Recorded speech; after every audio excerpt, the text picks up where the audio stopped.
เราเรารีพอร์ตอยู่เหรอไม่เพราะว่าลูกกันเราพูดติดผ่านนี่มันก็คือชอบไปถ่ายตอนนี้เลยจริงๆอย่างมาเต็งเดี๋ยวรอดูว่าแล้วออดิโออ่ะโอ้มาอ๋อหมอโอ้อ่ะเนี่ยดูแล้วมันก็คือเธอนี่แหละนี่โอ้เนี่ยภาษาละตินเนาะนี่คือใช้ถ่ายตอนนี้เลยนี่ก็ได้แบบนี้เนาะเนี่ยคอกันนาลี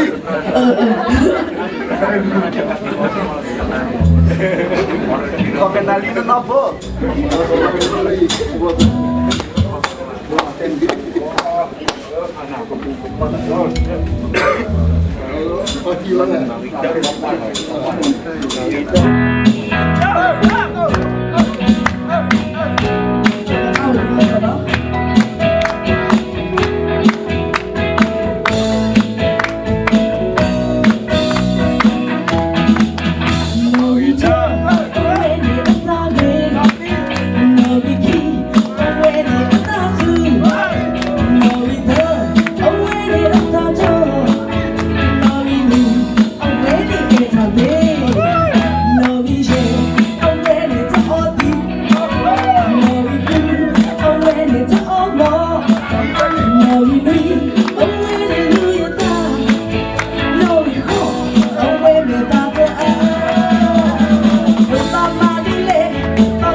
แล้วคิดเหรอเป็นน้องป่าเลิศน่ะเซ่ดิเหรอ